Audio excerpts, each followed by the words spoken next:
जब जुल्म अपनी हद से बढ़ जाए तो फिर इंतकाम सिर्फ एक इख्तियार नहीं, एक फर्ज बन जाता है।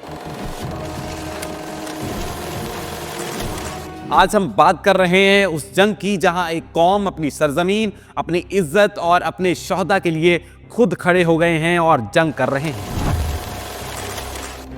दोस्तों 13 जून 2025 की सुबह इसराइल ने ईरान पर एक भयानक और गैर इंसानी एयर स्ट्राइक लॉन्च की। ये कोई छोटा ऑपरेशन नहीं था।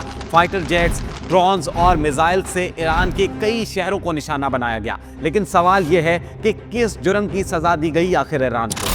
क्या अपने मासूम भाइयों फलस्तीन के लोगों का साथ देने के जुर्म में उनको ये सजा दी गई? क्या ज़ियोनिस्ट इसराइल हुकूमत ये सब कुछ इसलिए कर रही है क्योंकि ईरान उनका जुल्म दुनिया के सामने लाता है? ईरान ने ना तो पहले हमला किया, ना किसी कंट्री की सरहद तोड़ी। ईरान सिर्फ एक आवाज़ था, मजलूमों की आवाज़। जब गजा में बच्चे शहीद हो रहे थे, जब मस्जिदुल अक्सा को डिस्क्रिएट किया जा रहा था, तब ईरान चुप नहीं रहा। और इसराइल को यह गवारा नहीं था कि कोई मुल्क खामोशी तोड़कर उनकी हकीकत दुनिया के सामने लाए। One of the greatest military operations in history, Operation Rising Lion.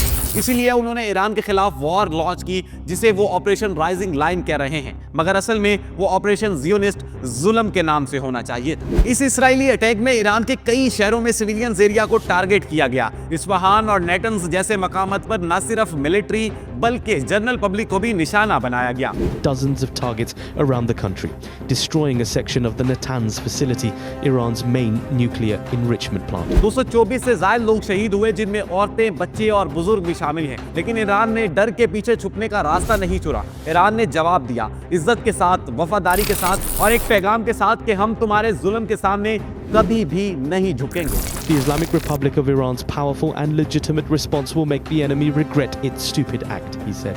और फिर 14 जून को ईरान ने अपना जवाब दिया ऑपरेशन ट्रू प्रॉमिस के जरिए। Of the Revolutionary Guards saying Operation True Promise is part of punishment for Israeli crime. ये सिर्फ एक जवाब नहीं था, ये उन लोगों के लिए एक मिसाल थी जो समझते हैं कि मुस्लिम्स कमजोर हैं। ईरान ने इसराइल के कई मिलिट्री टारगेट्स को बैठे बैठे डिस्ट्रॉय कर दिया।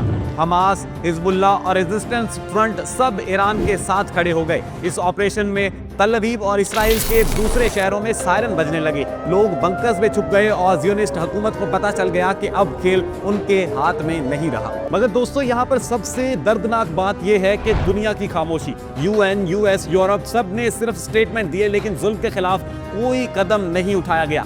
मीडिया इसराइल के नैरेटिव्स चला रहा है, ईरान को टेररिस्ट स्टेट कहा जा रहा है। मगर सच ये है कि जो अपनी सरजमीन की हिफाजत करे वो कभी टेररिस्ट नहीं होता, वो मुजाहिद होता है।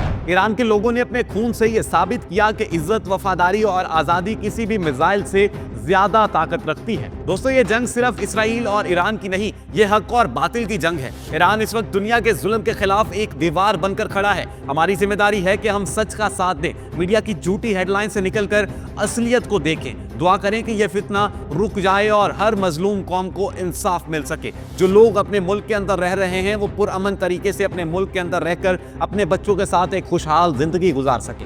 दोस्तों अगर आपको हमारी ये वीडियो अच्छी लगी तो हमारे चैनल को सब्सक्राइब जरूर कर लीजिएगा, क्योंकि हमारी ये पहली वीडियो थी और आने वाली तमाम तर वीडियोस सच पर मबनी होंगी और इसी तरह के फैक्ट से भरी हुई होंगी जो हम दुनिया के सामने लेकर आना चाहते हैं। आज की इस वीडियो में अपने होस्ट मोहम्मद हारून को दीजिएगा इजाजत। आपसे फिर मुलाकात होगी इसी तरह की एक और वीडियो में। तब तक के लिए अल्लाह निगहबान।